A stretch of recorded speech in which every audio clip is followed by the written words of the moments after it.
সংবর্ধনা মঞ্চের সামনে আছেন আমাদের সহকর্মী আনোয়ার হোসেন, তিনি এখন আমাদের সাথে যুক্ত হবেন। আনোয়ার, ঘন্টা চারেক পরেই সেখানে আসবেন তারেক রহমান, তাকে বরণে কেমন দেখছেন নেতাকর্মীদের উচ্ছ্বাস, সার্বিক নিরাপত্তা ব্যবস্থা কেমন দেখছেন আপনি? হিমাদ্রি, যদি বলি তাহলে একেবারেই কিন্তু লোকে লোকারণ্য, যেটি গত রাত থেকে আসলে এটি শুরু হয়েছে। নিশ্চয়ই আমরা সকাল থেকেই আপনার মাধ্যমে দর্শকদেরকে দেখাচ্ছিলাম। তো সেই জায়গা থেকে যদি বলি একেবারেই কিন্তু এই ৩০০ ফিট এলাকা এখন অনেকটাই মানে জনস্রোত কিন্তু এখনও অব্যাহত আছে। নিশ্চয়ই জানেন বিএনপির ভারপ্রাপ্ত চেয়ারম্যান তারেক রহমানের এই যে স্বদেশ প্রত্যাবর্তন, তার যে ফেরা, তার ফেরাকে কেন্দ্র করে যে উচ্ছ্বাস উদ্দীপনার জায়গাটি তৈরি হয়েছে আসলে এই লাখো সমর্থক নেতাকর্মীদের, মানে সেটি আসলে একেবারে কাছ থেকে না দেখলে, কাছে না আসলে আসলে বলার মানে বোঝার অবকাশ নেই, বলার আসলে অপেক্ষা রাখে না। তো সেই জায়গা থেকে আর আসলে কয়েকটি ঘন্টা অপেক্ষা প্রতীক্ষা, আর সেই মাহেন্দ্র ক্ষণের অপেক্ষায় কিন্তু আসলে এই যে লাখো সমর্থক জনতা, মানে এটা আমরা আসলে বলতেই পারি, যেটি বারবারই বলা হচ্ছিল দলের পক্ষ থেকেও, সেটি হচ্ছে যে একেবারেই একটি ঐতিহাসিক এই তারেক রহমানের যে প্রত্যাবর্তন, একটি ঐতিহাসিক একটি অবস্থা তৈরি হবে। স্মরণকালের ইতিহাসে এমন সমাগম আসলে হয়েছে কখনো এমনটি আসলে না, এমনটি কিন্তু আসলে বারবার দলের পক্ষ থেকে বলা হয়েছিল। তো সেই জায়গা থেকে আসলে আমরা যদি বলি যে দীর্ঘ 17 থেকে প্রায় 18 বছরের নির্বাসিত জীবন শেষে বিএনপি ভারপ্রাপ্ত চেয়ারম্যান তারেক রহমান দেশে ফিরছেন, মানে এটার আসলে উচ্ছ্বাস আবেগের যে জায়গাটা, সেটি আসলে ভাষায় প্রকাশ করা খুবই দুরূহ মুশকিল। আমরা এখানে বিভিন্ন শ্রেণী যে স্তরের যে নেতাকর্মী আছে তাদের সঙ্গে আমরা কথা বলেছি, আমরা দেখেছি যে তাদের মধ্যে যে আবেগের জায়গাটি তৈরি হয়েছে, একেবারে দেশের বিভিন্ন অঞ্চল প্রত্যন্ত এলাকা থেকে এখানে আসলে এসেছেন। আমরা দেখেছি কয়েকদিন ধরেই তারা আসলে ঢাকামুখী ছিলেন, এমন একটি তথ্য আছে আমাদের কাছে। একটু বলে রাখি হিমাদ্রি আপনার মাধ্যমে দর্শকদেরকে, যে এই যে বিএনপির ভারপ্রাপ্ত চেয়ারম্যান তারেক রহমানের ফেরাকে কেন্দ্র করে সংবাদ সম্মেলন করে দলের পক্ষ থেকে যেটি বলা হয়েছে যে ঢাকার বাইরে থেকে যেই যে বিপুল যে জনতার সমর্থক নেতাকর্মীরা আসলে আসবেন, তাদের জন্য যে সুনির্দিষ্ট কিছু রোড প্ল্যান ছিল সেটিও দলের পক্ষ থেকে কিন্তু আসলে দেওয়া হয়েছে। কিন্তু তাতে করে সেই যে রোড প্ল্যানগুলো ছিল, সেই রোড প্ল্যান অনুযায়ী নেতাকর্মীরা আসলে আসতে পারছে কিনা সেটি আসলে নিশ্চয়ই একটি প্রশ্ন। কারণ এত মানুষের স্রোত, এত মানুষ আসলে এই ঢাকামুখী হয়েছে, বিশেষ করে যদি বলি, বিশেষ করে এই যে রাজধানীর যে ৩০০ ফিট এলাকা, সেটি আসলে আমরা দেখেছি যে বিএনপির স্থায়ী কমিটির সদস্য সালাউদ্দিন আহমেদ তিনি নিজেও বলেছেন যে তারা আসলে চেষ্টা করেছেন যে একটি শৃঙ্খলার মধ্য দিয়ে এই গণসংবর্ধনা আসলে আয়োজন করা বিএনপির ভারপ্রাপ্ত চেয়ারম্যানের ফেরাকে কেন্দ্র করে, কিন্তু তারা সেটি শেষ পর্যন্ত পারবেন কিনা এই সংশয় কিন্তু দলের পক্ষ থেকেও আসলে ছিল। কিন্তু তারপরেও দলের পক্ষ থেকে যেটি বলা হয়েছে, নেতাকর্মীদের যে একটি শৃঙ্খলা মধ্য দিয়ে যাতে এই যে তার যে প্রত্যাবর্তন, সেই প্রত্যাবর্তন উপলক্ষে যে গণসংবর্ধনা, সেই গণসংবর্ধনা যাতে একটু সম্পূর্ণ হয়, সফলতা পায়, এমনটা কিন্তু আসলে বলা হয়েছে। এখন আপনি একটু বলছিলেন নিরাপত্তার বিষয়টি, সেটি আমরা যদি বলি তাহলে একটি নিশ্চিত নিরাপত্তা বলয় আছে আইনশৃঙ্খলা রক্ষাকারী বাহিনীর এই পাশটাতেও আমরা অনেকটাই দেখেছি। তো তারপরেও সরকারের যে সহযোগিতা সেটি দলের পক্ষ থেকেও বলা হয়েছে, সরকারের পক্ষ থেকে নিরাপত্তার বিষয়টি একটু বড় করে একটু দেখা হয়েছে, করা হচ্ছে সেটি, এবং দলের মধ্যে একটি শৃঙ্খলা রাখা, এবং সর্বোপরি বিএনপির ভারপ্রাপ্ত চেয়ারম্যান তারেক রহমানের এই ফেরায় নিরাপত্তায় দিতে দলের মধ্যেও কিন্তু একটি বড় ধরনের তৎপরতা রয়েছে। তো সেই জায়গা থেকে এখানে ভলান্টিয়ার আছেন, তারা নিজেদের মতো করে আসলে নিরাপত্তা ব্যবস্থাটিকে যাতে আরও সঠিক আর সুন্দর কঠোরতার মধ্য দিয়ে যাতে থাকে, সেই চেষ্টাটিও কিন্তু এখানে আছে, আমরা দেখতে পেরেছি। তো সর্বোপরি আসলে বলতে গেলে একটি জনস্রোত, একটি ঐতিহাসিক আজকে দিন বলাই যায় এই তারেক রহমানের প্রত্যাবর্তনকে কেন্দ্র করে, যে স্মরণকালের ইতিহাসে একটি জনসমাগম যে ঘটে গেছে অনেকটা, সেটি কিন্তু বলাই যায়। আমি যদি বলি যে ৩০০ ফিটের এই যে পূর্বাঞ্চলের দিকে যেতে যে এই যে রাস্তা, কয়েকটি লেন আছে, আসলে এদিকে এখন কি রাত থেকেই কোনো ধরনের যানবাহন চলাচলের আসলে কোনো সুযোগ নেই, কারণ এখানে একেবারেই জনস্রোত, লোকে লোকারণ্য, এখানে শুধুই মানুষ চারিদিকে। এই তীব্র শৈত্যপ্রবাহ এর মধ্যকে উপেক্ষা করে তারা আসলে এই যে তাদের যে প্রিয় নেতা, সেই প্রিয় নেতাকে এক নজরে একটু দেখার যে প্রতীক্ষা অপেক্ষা, সেই জায়গাটি কিন্তু আমরা আসলে দেখেছি। আমরা দেখেছি তাদের মধ্যে উচ্ছ্বাস, দেখেছি তাদের মধ্যে যে আবেগ। দীর্ঘ প্রায় 18 বছর এই নির্বাসিত জীবন, নেতাকর্মীরা কাছ থেকে আসলে তাকে দেখার আসলে সুযোগ হয়নি সঙ্গত কারণে। সেই কথাগুলি কিন্তু আসলে বারবার নেতাকর্মীরা বলছিলেন। তো সেই জায়গা থেকে একটা অপেক্ষা প্রতীক্ষার আছে সবাই। এখন সবাই ওই মহেন্দ্র ক্ষণের অপেক্ষায় আছেন, আসলে কখন আসবেন তাদের নেতা। এমন একটি বিষয় কিন্তু এই যারা সমর্থক আছেন দেশের প্রত্যন্ত অঞ্চল থেকে যারা এসেছেন তাদের মধ্যেই কিন্তু আসলে আমরা দেখতে পাচ্ছি। একটু পিছন ফিরে যেতে চাই হেমাদ্রি, সেটি হচ্ছে যে তারেক রহমান, তার যে রাজনৈতিক জীবন। আপনি থাকুন আমাদের সাথে, পরবর্তীতে ফিরবো আপনার কাছে। আমরা একটু শাহজালাল আন্তর্জাতিক বিমানবন্দরে আমাদের সহকর্মী মিজান আহমেদ আছেন, তার কাছে যাচ্ছে। মিজান, তারেক রহমানকে বহনকারী বিমান BG-202 এখন ভারতের আকাশসীমা অতিক্রম করছে। ধারণা করা হচ্ছে ঘণ্টাখানেকের মধ্যেই হয়তো বা সিলেটে অবতরণ করবে, তারপর ঢাকা শাহজালাল আন্তর্জাতিক বিমানবন্দরে আসবে। সেই তার অবতরণকে কেন্দ্র করে সেখানে নেতাকর্মীদের অবস্থান, সার্বিক নিরাপত্তা কেমন দেখছেন? সময় যত এগিয়ে আসছে তত কিন্তু তার অবতরণের সময়টাও কিন্তু এগিয়ে আসছে। যেমনটি আপনি জানতে চাচ্ছিলেন, আর কিন্তু 4 ঘন্টার অপেক্ষা, তারপরে কিন্তু সেই মহেন্দ্রক্ষণ আমরা দেখতে পাচ্ছি। আমাদের এখানে রয়েছে বিএনপির মিডিয়া সেলের আহ্বায়ক ডক্টর মাহমুদুল আলমগীর পাভেল। আমরা একটু ওনার সাথে আমাদের দর্শকদের সংযুক্ত করব। ওনার ব্যক্তিগত ব্যস্ততা শেষেই হয়তো আমরা ওনার সাথে একটু কথা বলবো। ডিবিসির দর্শকদের পক্ষ থেকে আপনার কাছে জানতে চাচ্ছি যে আজকের এই যে তার যে আগমন, আপনি কিছুক্ষণ আগে গণমাধ্যম কর্মীদের বলছিলেন যে আপনারা এটাকে রাজস্বিক বলতে চান যে ঘরের ছেলে ঘরে ফিরে আসা, আত্মার মানুষ তার ফিরে আসা, মাটির ছেলে মাটির কাছে আসা। এই বিষয়টা যদি আর একটু আপনার মাধ্যমে জানতে চাই। আসলে আমরা যেটা বলেছি কথা ওই একটি, কারণ জনাব তারেক রহমান আড়ম্বর মোটেও পছন্দ করেন এবং জনদুর্ভোগের কাছাকাছিও যেতে চান না উনি। সেই জন্য তার ফিরে আসার সময়টা উনি এমনভাবে নির্ধারণ করেছেন যাতে এটা একটা ছুটির দিন থাকে এবং একটা বছরের শেষ। আপনারা জানেন যে বেশিরভাগ জায়গায় বাচ্চাদের পরীক্ষাও শেষ হয়েছে, কাল এবং পরশু দিন 2টা ছুটির দিন রয়েছে।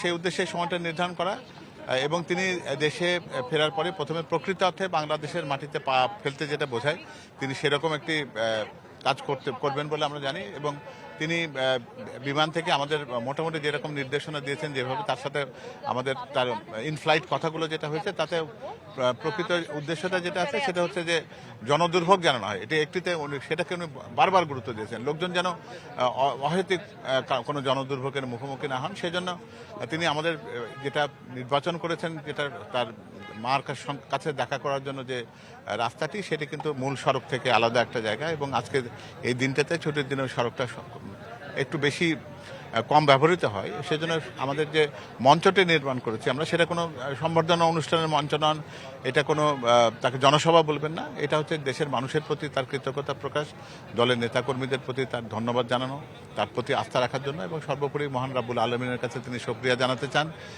যে তার প্রত্যাবর্তনকে আল্লাহ তাআলা এত বড় সম্মানের সাথে দিয়েছেন। কারণ আপনারা জানেন যে খুবই একটা দুর্বিষহ অভিজ্ঞতা নিয়ে 1/11 সে রাজনৈতিকরণের যে ষড়যন্ত্রের শিকার হয়ে তাকে দেশ ছাড়তে হয়েছিল। তার একটা সত্যিকার অর্থে সম্মানজনক প্রত্যুত্তর আজকে পুরো বাংলাদেশের মানুষ, বিশ্ববাসী দেখবে যে অন্যায়টি তার প্রতি যেটা হয়েছিল, আজকে দেশের ভালোবাসায়, সকল মানুষের ভালোবাসা শিখতে হওয়ার মধ্য দিয়ে তার একটা সদুত্তর এসেছে আমরা মনে করি। তিনি সেটাকে ধরে রাখতে চান। এই মুহূর্তে সবচেয়ে বড় গুরুত্বপূর্ণ জিনিস যেটি জাতীয় ঐক্যের, তিনি সেই ঐক্যের ডাক দেবেন এবং সকল জাতীয়তাবাদী শক্তি যারা ফ্যাসিবাদী যুদ্ধে তাদের সাথে আমাদের সাথে সহযাত্রী ছিলেন, তাদেরকে তিনি এক করে একখানে নিয়ে বাংলাদেশকে নতুন করে বিনির্মাণ করতে চান এবং আগামী তারুণ্যের জন্য যে বাংলাদেশ, তাদের প্রত্যাশার যে বাংলাদেশ, সেটা তিনি কাজে লাগাতে চান। এবং আমরা একই সাথে এটা বলি, ব্যারিস্টার জাইমান রহমান তার একমাত্র সন্তান, তার কন্যা, তিনিও এই ফ্লাইটে আসছেন এবং আমরা আশা করছি যে আগামী দিনে বাংলাদেশের তারুণ্যের সাথে তার বাবার যে জনসংযোগ করবার যে দরকারটি, সেই সেতুবন্ধনের কাজটি তিনি করবেন খুবই চমৎকারভাবে। এবং আমরা মনে করি যে এই জিয়া পরিবার বাংলাদেশের ক্রান্তিলগ্নের সকল প্রয়োজন মুহূর্তে তাদের দায় পূরণ করেছেন। এখন সময় দেশের মানুষের সে দায়ের প্রতি আস্থা রাখা, বিশ্বাস রাখা, যাতে আগামী দিনে সকল ষড়যন্ত্রকে আমরা চুরমার করে দিয়ে অন্তত বাংলাদেশকে একটা সত্যিকার অর্থে অগ্রগামী একটি বাংলাদেশ, পৃথিবীর মানচিত্রের সম্মানজনক একটা বাংলাদেশ হিসেবে যেন আমরা দেখতে পাই। ডক্টর পাভেল, আপনার কাছে জানতে চাচ্ছিলাম যে আপনি বলছিলেন যে 300 ফিটের জনসভায় উনি দেশবাসীকে ধন্যবাদ জানাবেন, সেখানে কি জুলাই যোদ্ধাদের কথাটা আসবে? জুলাই যোদ্ধাদের কথা আমি এর আগেও বলেছি, সেটা হচ্ছে যে তার এই প্রত্যাবর্তন ঘিরে রাজনৈতিক আসলে কতখানি গুরুত্বপূর্ণ একটা চ্যাপ্টার শুরু হলো, বা এই প্রত্যাবর্তনকে ঘিরে বর্তমান দেশের যে রাজনৈতিক পরিস্থিতি সেটি আসলে কতখানি ইতিবাচক দিকে? আচ্ছা, আমি ওনার দুটোকে একখানা করে উত্তর দিই। তিনি জুলাই যোদ্ধাদের শুধুমাত্র সম্মানিত করবেন না, আপনারা দেখবেন যে বেশ কিছু কার্যক্রম আছে, সেগুলো আমরা এই মুহূর্তে প্রকাশ করতে চাই না। তিনি জানেন যে ওসমান হাদির কবর জিয়ারত করতে উনি যাবেন, সেটি তার পরিকল্পনার মধ্যে আছে এবং এটা তিনি অবশ্যই এবং আপনি এটা দেখছেন যে 36 জুলাই এক্সপ্রেসওয়ে তার সভাস্থল নির্বাচন করার মধ্য দিয়ে তিনি তাদেরকে সম্মানিত করেছেন। এটা শুধুমাত্র এটা নামে এরকম নয়, কারণ প্রতিটি মুহূর্তে আজকে দেশের প্রত্যেকটা মিডিয়াতে আপনারা কিন্তু ওই 36 জুলাই এক্সপ্রেসওয়ে শব্দটি উচ্চারণ করছেন, তার মধ্যে দিয়ে কিন্তু সেই জুলাই যোদ্ধাদের প্রতি সম্মান জানানোর কাজটা কিন্তু হচ্ছে এবং যেটা জনাব তারেক রহমান একেবারে আনুষ্ঠানিকভাবে তাদের প্রতি তার কৃতজ্ঞতা জানাবেন, তাদের প্রতি ধন্যবাদ জানাবেন এবং শহীদদের রুহের মাগফিরাত কামনা করবেন এবং পরিবারকে তিনি তার সমবেদনা জানাবেন এবং প্রকৃতপক্ষে বাংলাদেশের মাটিতে পা ফেলা বলতে যা বোঝায় সেরকম একটি কাজ উনি করতে চান, আন্তরিকভাবে করতে চান। উনি কোনো কাজই কিন্তু লোক দেখানো করেন না, সেটা আপনারা জানেন। গত 17 বছর ধরে তিনি তার শুধু আন্তরিকতার কারণেই কিন্তু এই দলটাকে ধরে রেখেছেন, ঐক্যের কোনো জায়গাতে ফাটল ধরতে দেননি এবং দেশের মানুষের কাছে যে উনি প্রকৃতই একটা আশার বাণী হয়ে, আশার বার্তা হয়ে আসছেন, সেটাই আজকে জনসমক্ষে তিনি তার কথা বলেছেন। আরেকটি প্রশ্ন ছিল যে একটা সংকটকালীন সময় তিনি আসছেন। হ্যাঁ, নিশ্চয়ই। রাজনৈতিক যে প্রেক্ষাপট সব মিলে এই বিগত কয়েকদিন, এক সপ্তাহ ধরে, সেখানে আসলে কি একটা বার্তা? এটাই আমার মনে হয় যে তিনি সবকিছুরই উত্তর দিচ্ছেন। আপনারা লক্ষ্য করবেন যে তিনি এমন দিনে তার স্বদেশ ফেরার ঘোষণাটি দিয়েছিলেন যেদিন সেটা আমরা জানি যে সেদিন নৃশংসভাবে ওসমান হাদিকে গুলিবিদ্ধ করা হয়েছিল এবং যা তার মৃত্যুর কারণ হয়েছে শেষ পর্যন্ত। তিনি এটার মধ্যে দিয়ে হয়তো অনেকে বার্তা দেওয়ার চেষ্টা করেছে যে ভীতির একটা সঞ্চার যেন হয়, তার ফেরা যেন বিলম্বিত হয়, কিন্তু তিনি তো শহীদ রাষ্ট্রপতি জিয়া রহমান সাহেবের সন্তান। আপনারা জানেন যে যেখানে কেউই যখন সাহস করছিল না, তখন সেই 71-এর 26শে মার্চের প্রথম প্রহরে তিনি দেশের স্বাধীনতা ঘোষণা করেছিলেন। তিনি ক্রান্তি লগ্নে এই পরিবারটি সবসময় বাংলাদেশের উত্তরণ, বাংলাদেশকে উদ্ধার করবার কথা বলতে যা বোঝায় সেটি করার দায় পূরণ করেছে এবং খালেদা জিয়া এদেশকে গণতন্ত্র দিয়েছেন। মানুষের ভোটাধিকার ফেরার জন্য তিনি বাংলাদেশে তত্ত্বাবধায়ক সরকার ব্যবস্থা দিয়েছেন। উনি সংসদীয় গণতন্ত্রের প্রবর্তন করেছেন, নারী শিক্ষার প্রচলন করেছেন দেশে। সুতরাং তারা সবসময় লক্ষ্যবস্তু ছিলেন। জনাব তারেক রহমান সেটা হবেন, এটা খুবই সঙ্গত কারণই ছিল এটা। ফলে রাজনীতিতে এই সময় যে একটা গুমট পরিস্থিতি চলছে, একটা জায়গায় যে নেতৃত্বের শূন্যতা যেটা মানুষ অনুভব করছে, জনাব তারেক রহমানের প্রত্যাবর্তনের মধ্যে সমস্ত ধোঁয়াশা কেটে যাবে। আমরা বাংলার আকাশে এখন, আমরা বাংলাদেশের আকাশে আমরা প্রকৃতপক্ষে রাজনীতির নীল আকাশ দেখতে পাবো। ধন্যবাদ জনাব আলমগীর মোহাম্মদ পাভেল।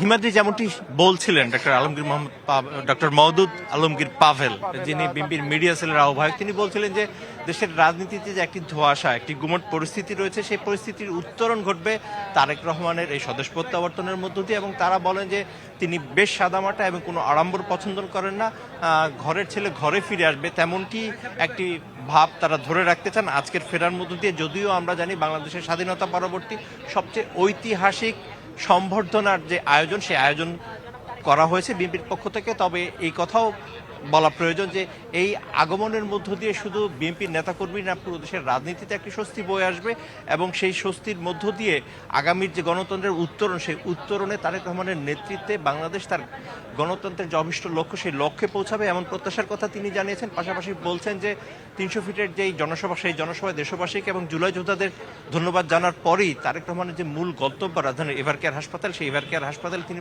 যাবেন এবং সেখানেই তিনি তার মমতাময়ী মাকে দেখবেন এবং সেই প্রতীক্ষায় কিন্তু তিনি দিন গুনছিলেন। আমরা জানি যে গত নভেম্বরের শেষ সপ্তাহ থেকে কিন্তু বিএনপি চেয়ারপারসন বেগম খালেদা জিয়া গুরুতর অসুস্থ হয়ে রাজধানীর এভারকেয়ার হাসপাতালে চিকিৎসাধীন রয়েছেন এবং তার মিজাদ, ধন্যবাদ আপনাকে। আমাদের আরেক সহকর্মী আরিফুল ইসলাম আছেন বিমানবন্দর রেল স্টেশনের কাছাকাছি, তার কাছে বা যে প্রশ্নটি রাখতে চাই, আরিফ জানাবেন বিমানবন্দর রেল স্টেশনে সেখানে ঢাকামুখী জনস্রোত কেমন দেখছেন? কোনো নেতাকর্মীর সাথে কথা বলা হয়েছে কিনা? সার্বিক নিরাপত্তা ব্যবস্থায় বা কেমন দেখছেন?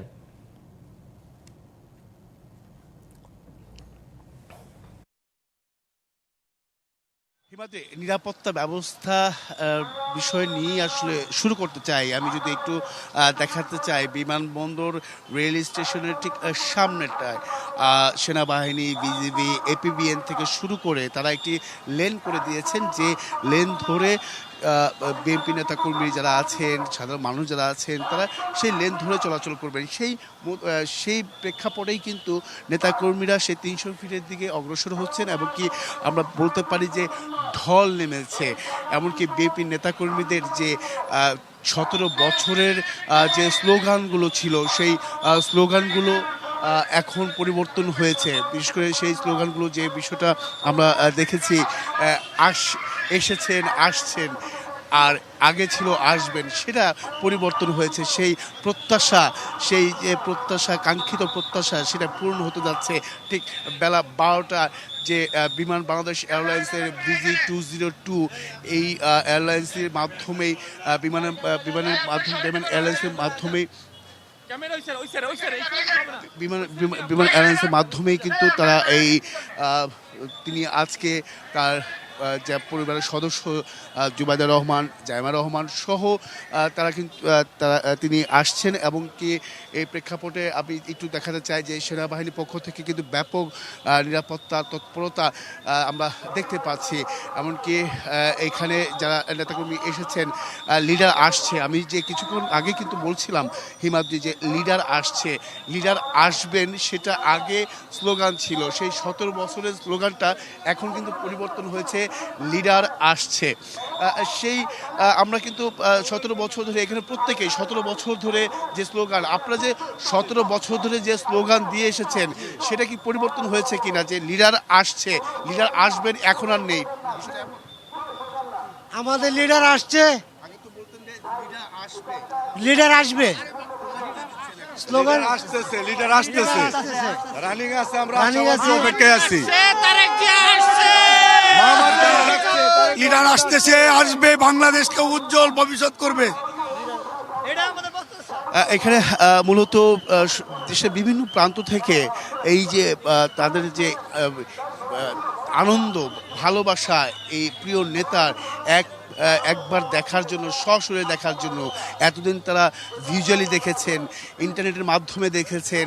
এমনকি আরেকটি বিষয় যদি হিমাদ্রি বলতে চাই, যে তিনি কিন্তু বাংলাদেশের মিডিয়াতে এই 17 বছর কোনো কথা বলেননি, এমনকি মিডিয়ার সামনে সশরীরে আসেননি। সেই মিডিয়া, আমরা যারা আছি গণমাধ্যম কর্মীরা, তাও কিন্তু একটা বিষয়, যেটা হচ্ছে এই প্রথমবারের মতো আজকেই তিনি আমাদের বাংলাদেশের যে গণমাধ্যম রয়েছে, সেই গণমাধ্যমে সরাসরি তিনি উপস্থিত থাকবেন, এবং কি সেখানে বক্তব্য রাখবেন। সেই সংক্ষিপ্ত বক্তব্য শোনার জন্য বা তার প্রিয় নেতা দেখার জন্য, একবার দেখার জন্য, সরাসরি দেখার জন্য কিন্তু পুরো বলা যায় যে জনসমুদ্রে পরিণত হয়েছে এই এয়ারপোর্ট বিমানবন্দর সড়কের যে সড়কটি দেখতে পাচ্ছেন। সেখানে আমরা 2 ঘন্টা আগেও দেখেছি যানবাহন চলাচল করতে। সেই যানবাহন চলাচলটাও কিন্তু বন্ধ করে দেওয়া হয়েছে একমাত্র নিরাপত্তার স্বার্থে। এমনকি সর্বোপরি সরকারের পক্ষ থেকে যে ধরনের নিরাপত্তা ব্যবস্থা জোরদার করার কথা ছিল, সেই সরকারের পক্ষ থেকে কিন্তু সেই পরিমাপেই নিরাপত্তা জোরদার করেছেন। এখানে অনেক নেতাকর্মীরা আসছেন। একটু জানতে চাই, কোত্থেকে আসছেন আপনি? আমি রামগতি লক্ষ্মীপুর থেকে আসছি। কেমন লাগছে প্রিয় নেতাকে আজকে? অবশ্যই আমি খুব আনন্দিত। আমাদের প্রিয় নেতা দেশ নায়ক তারেক রহমান দীর্ঘ 17 বছর পর বাংলাদেশে আসছে। জাতি আজ উৎফুল্ল, আনন্দিত। তাকে বরণ করার জন্য আমরা প্রস্তুত। জাতীয়তাবাদী দলের আগামী রাষ্ট্রনায়ক জনাব তারেক রহমান এই মুহূর্তে বাংলাদেশের সবচেয়ে জনপ্রিয় রাজনৈতিক ব্যক্তিত্ব। সেটা কি কারণে? তার বুদ্ধিদীপ্ত রাজনৈতিক প্রজ্ঞা এবং সময়োচিত বক্তব্য, আমরা তাকে একজন পরিপূর্ণ রাজনীতিবিদ হিসেবে। শীত উপেক্ষা করে, এত শীত, তারপরে উপেক্ষা করে প্রিয় নেতাকে দেখার জন্য এসেছে, যদি না দেখতে পারেন? না দেখতে পারলেও আফসোস নাই। আমরা ইতিহাসের অংশ হিসেবে এখানে আসতে পারছি, এটাই আমাদের জন্য অনেক কিছু। আমরা যতদূর যাইতে পারি চেষ্টা করব তাকে দেখার জন্য। শুনছিলেন যেমনটা বলছিলাম, তার যে অপেক্ষা, তাদের যে অপেক্ষা, সেই অপেক্ষার কিন্তু শেষ হতে চলছে আজকেই। এমনকি কিভাবে আপনারা স্মরণে করে রাখেন? আজকের দিনটি বাংলাদেশের একটি বিশেষ দিন বলে আমরা মনে করি। এই কারণে মনে করি যে বাংলাদেশে গণতন্ত্রকে যেভাবে হরণ করা হয়েছিল সেই গণতন্ত্রকে আজকে আমরা নতুন করে ফিরিয়ে আনতে যাচ্ছি। আপনি পারেন গাড়ি পারেন। যেমনটি বলছিলেন ডক্টর আব্দুল মঈন খান যে ফ্যাসিবাদী সরকার যেভাবে গণতন্ত্রকে কণ্ঠরোধ করেছিল, হত্যা করেছিল, বিগত 3টি নির্বাচন যেভাবে আমি আর ডামি ভোটের মাধ্যমে হয়েছিল, সেই নির্বাচনের পরবর্তী ত্রয়োদশ জাতীয় নির্বাচনের ঠিক আগ মুহূর্তে তারেক রহমানের এই ফেরার মধ্য দিয়ে আবার বাংলাদেশের গণতন্ত্রকে পুনরুদ্ধার করা হবে এবং সেই পুনরুদ্ধারের অভিযানের নেতৃত্ব দেবেন বিএনপির ভারপ্রাপ্ত চেয়ারম্যান তারেক রহমান, এমনটাই কিন্তু বলছেন তারা।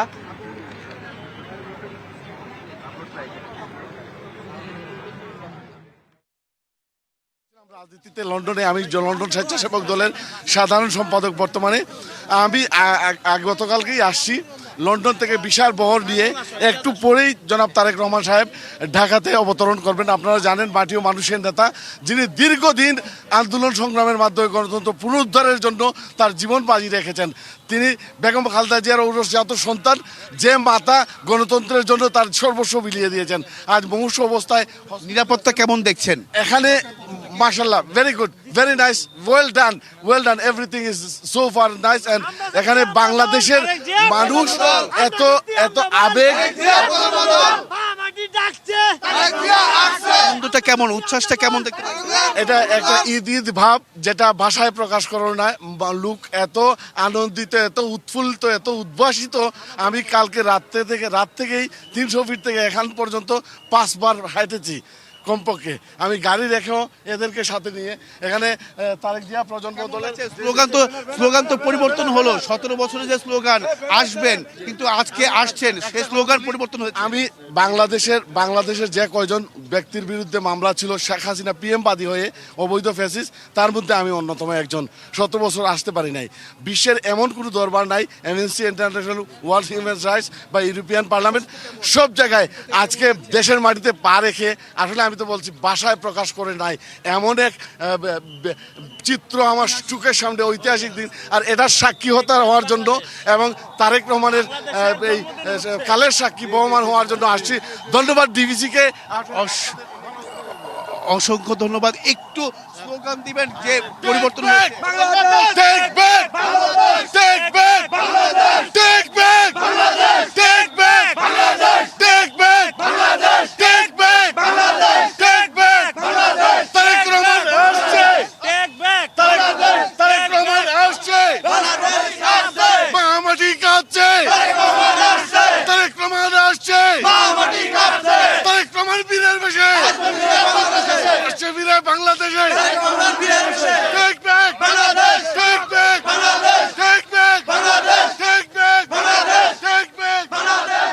হিমাদি, যেমনটা বলছিলাম যে আসলে সবার চোখে মুখে আনন্দ, এবং কি তারা বলছেন যে এই শীতকে উপেক্ষা করে তারা পায়ে হেঁটে ঘন্টার পর ঘন্টা, মাইলের পর মাইল তারা পায়ে হেঁটেই সেই 300 ফিটের দিকেই কিন্তু যাচ্ছেন, ছুটে যাচ্ছেন, যে যার মতো করে ব্যানার, ফেস্টুন, এছাড়া যে বিএনপির যে পতাকা রয়েছে এবং কি বাংলাদেশের পতাকাও আমরা দেখেছি।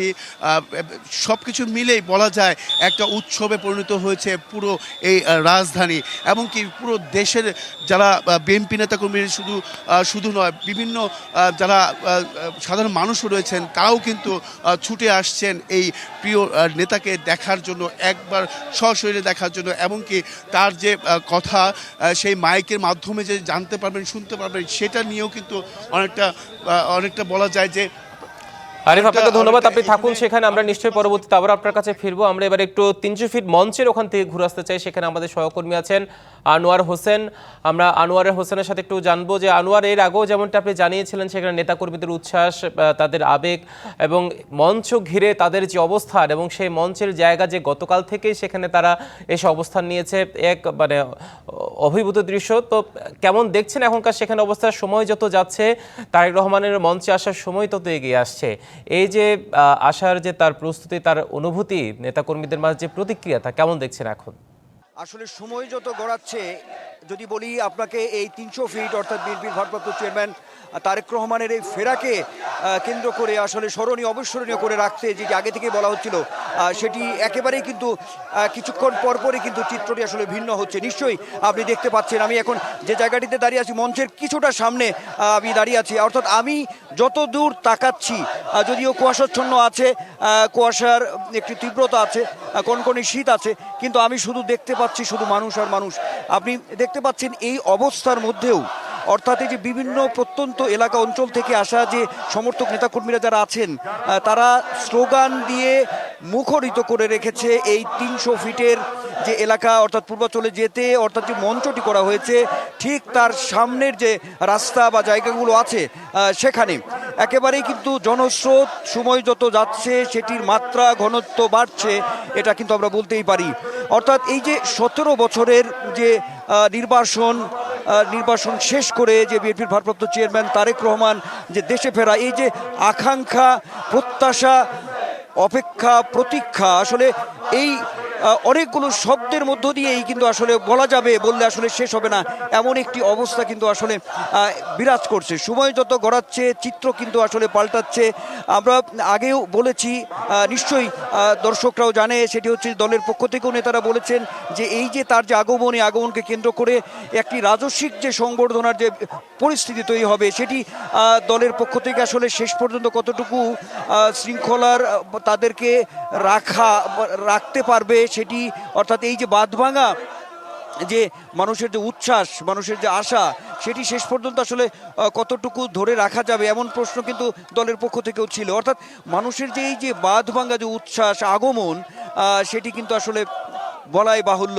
দলের পক্ষ থেকে বলা হচ্ছিল প্রায় 1.5 কোটির বেশি মানুষ এই ঢাকা শহরে আসবে বিভিন্ন প্রান্ত থেকে, এমন একটি কথা বলা হচ্ছিল। সেই চিত্রটাই কিন্তু আসলে আমরা দেখতে পাচ্ছি।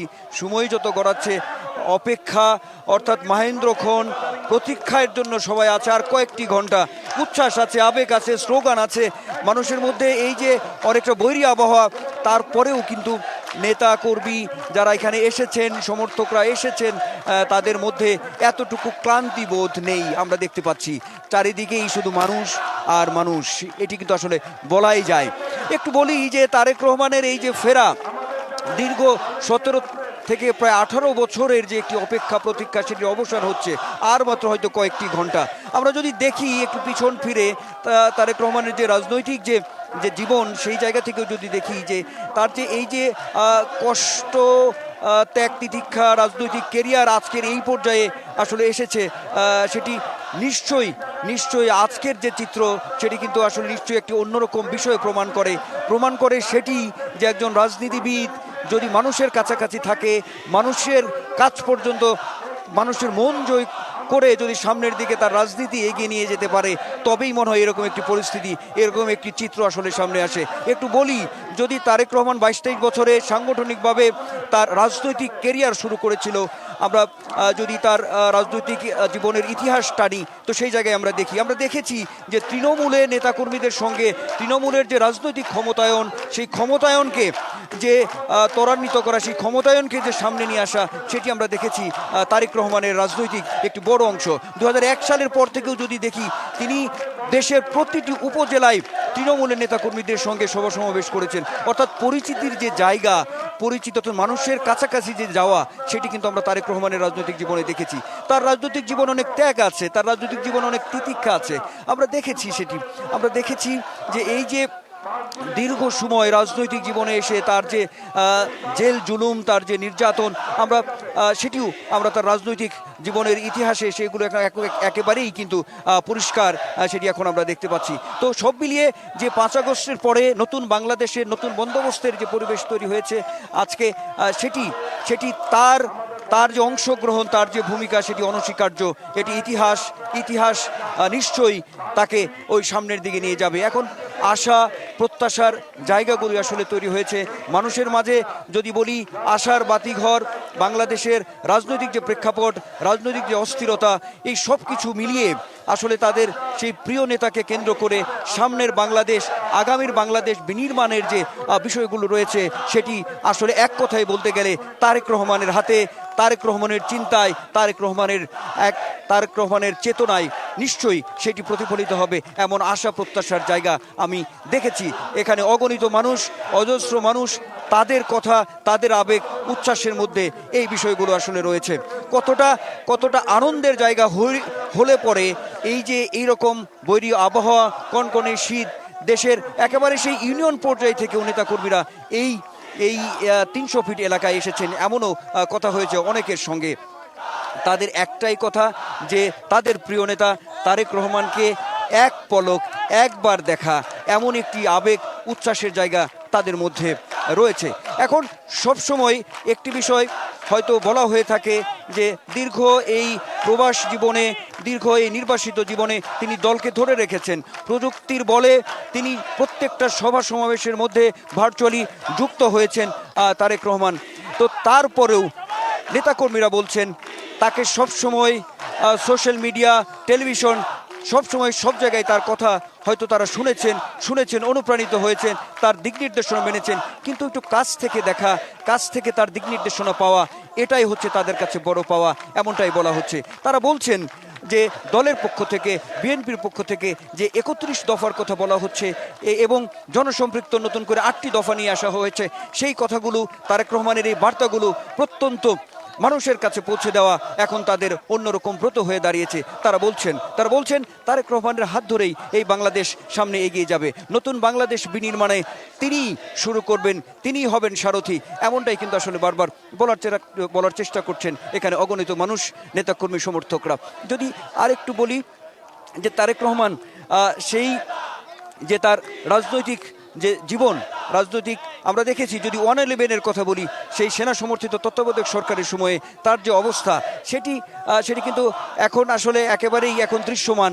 যে বিষয়গুলো হয়তো একটা সময় গিয়ে যে সময় ছিল, পতিত যে সরকার ছিল, সেই সময়ে হয়তো এই বিষয়গুলোর সামনে ওইভাবে হয়তো আসেনি, আনা হয়তো সম্ভব হয়নি। কিন্তু নেতাকর্মীরা বলছেন এখন তারা একেবারেই কিন্তু পরিষ্কার, তারা সব কিছু দেখেছেন যে কি পরিমাণ নির্যাতনের মধ্য দিয়ে 111-এর সময়ে তাকে একটা সময়ে কিন্তু আসলে তাকে দেশ থেকে চলে যেতে হলো। এই বিষয়গুলো, এই আবেগের বিষয়গুলো, এই ইতিহাসগুলো তাদেরকে আসলে দারুণভাবে অনুপ্রাণিত করছে, এমনটাও কিন্তু আমরা দেখেছি। যদি বলি সেই 2008 সালের যে 11 সেপ্টেম্বর তিনি পাড়ি জমিয়েছিলেন সেই উন্নত চিকিৎসার জন্য লন্ডনে সপরিবারে, আর সেই তারেক রহমান একেবারেই গুরুতর অবস্থায় তিনি আসলে লন্ডনে চলে যান। তো সেই জায়গা থেকে আজকে আশা আকাঙ্ক্ষার প্রতীক হয়ে তিনি আবার স্বদেশে আসছেন, স্বদেশ প্রত্যাবর্তন ঘটছে বিএনপির ভারপ্রাপ্ত চেয়ারম্যান তারেক রহমানের। আসলে সেই বিষয়গুলোই এখন আবেগের জায়গায় পরিণত হয়েছে।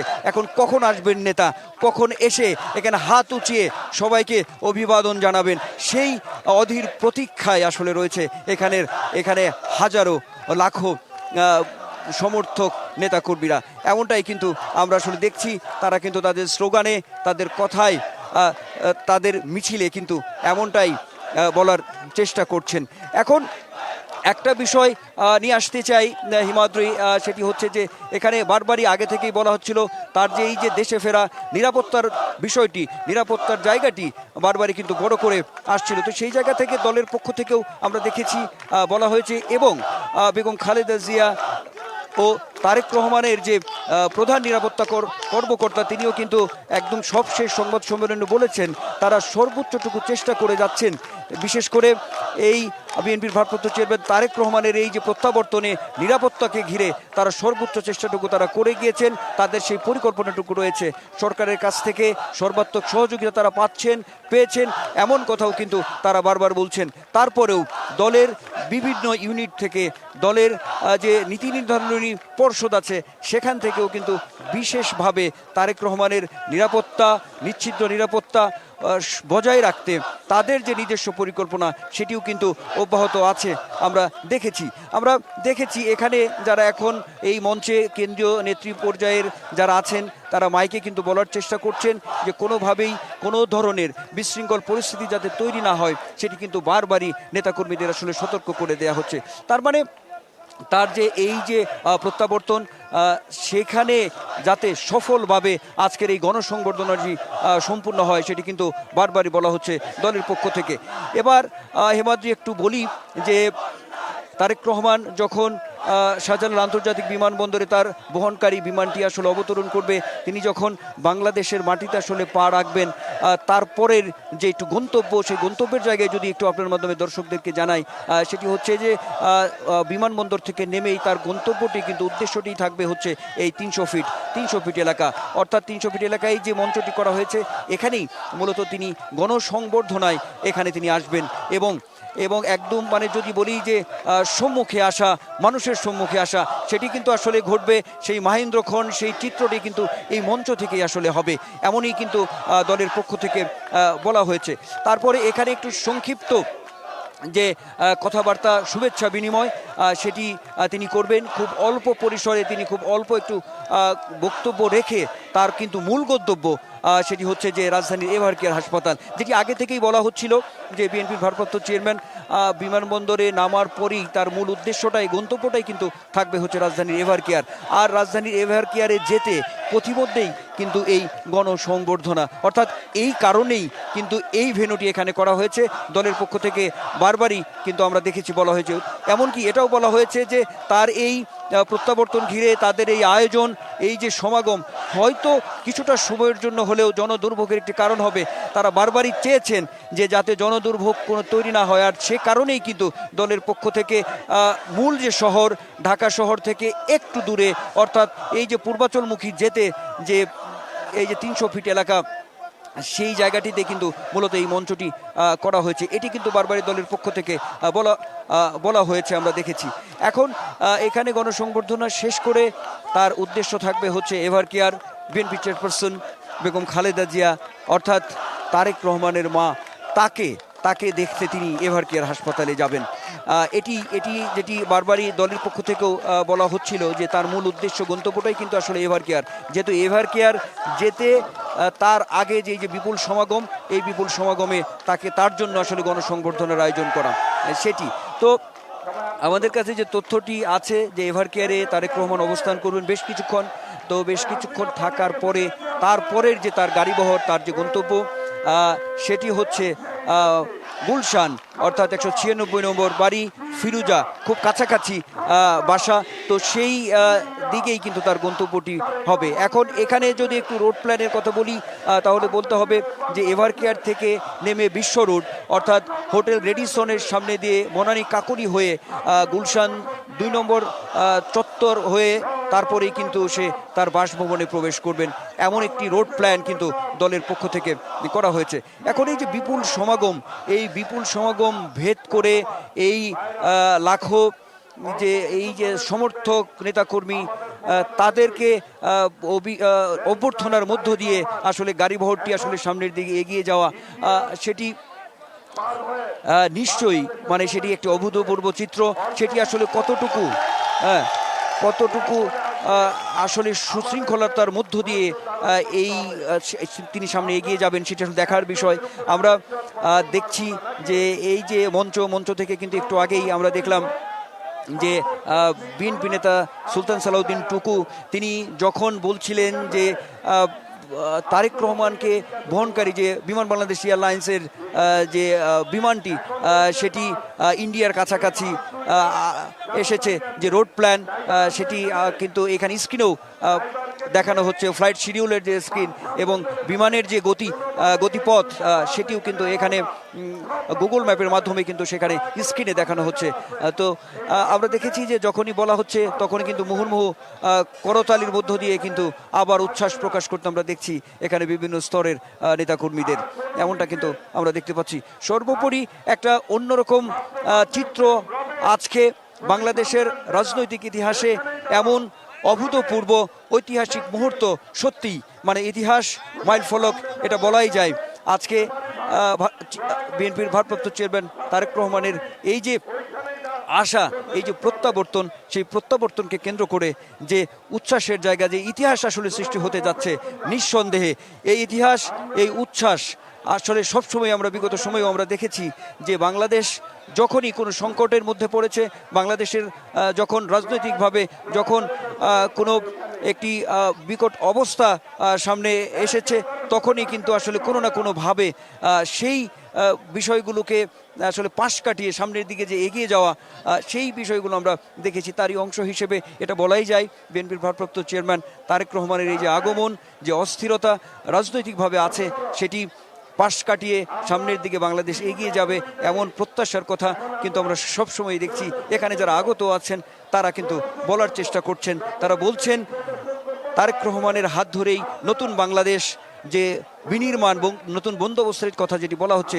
নতুন বাংলাদেশ যে এগিয়ে যাবে সেটি তার হাত ধরে এগিয়ে যাবে, এমনটা কিন্তু বারবার বলা হচ্ছে। এখন হেমন্ত্রী আরেকটু জানিয়ে রাখি আপনার মাধ্যমে দর্শকদেরকে, সেটি হচ্ছে যে তারেক রহমানের এই যে ফেরাকে কেন্দ্র করে 3 দিনের কর্মসূচি কিন্তু দলের পক্ষ থেকে ঘোষণা করা হয়েছে। আজকের কথা যদি বলি, সেটি তো তিনি আসবেন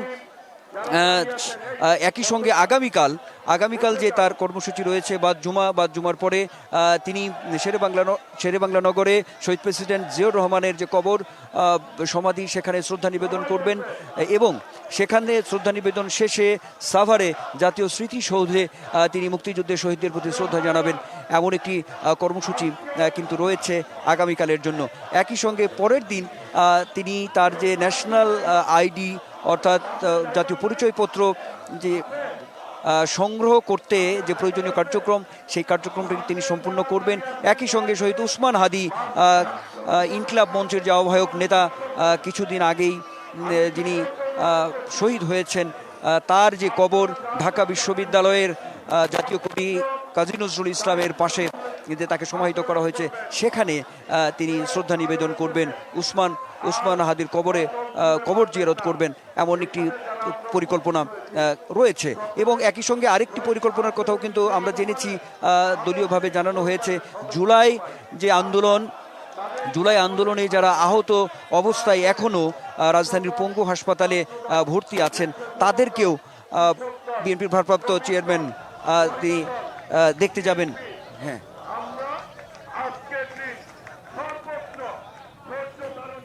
আমাদের সহকর্মী আনোয়ার হোসেন জানাচ্ছিলেন মঞ্চের কাছ থেকে সেখানে নেতাকর্মীদের অবস্থান, তাদের আবেগ উচ্ছ্বাসের বিষয়। এখন আরেক প্রান্তে আছেন আমাদের আরেক সহকর্মী ফরহাদুজ্জামান, তাকে দেখছি সে বেশ জনসমাগমের মধ্যে আছে।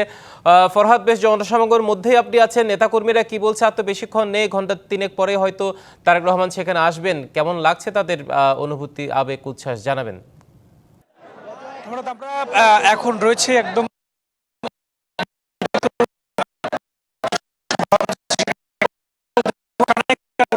এবং নেতাকর্মী বসে আছেন, তাদের প্রিয় নেতা তারেক রহমান এক নজর দেখবেন সেজন্য তারা অপেক্ষা করছেন। এবং কয়েকদিন আগে থেকে আমার এবং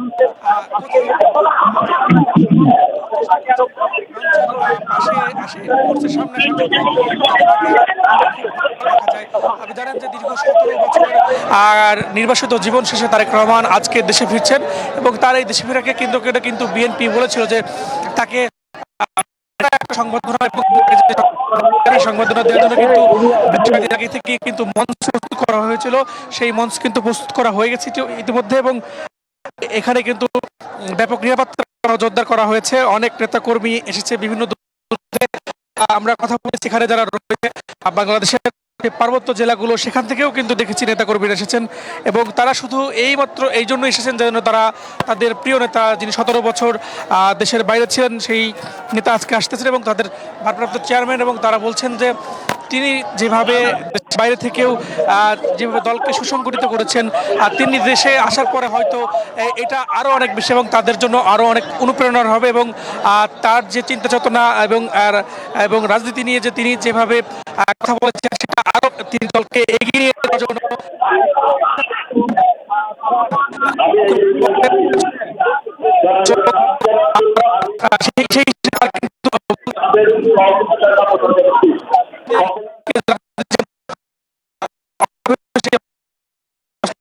এবং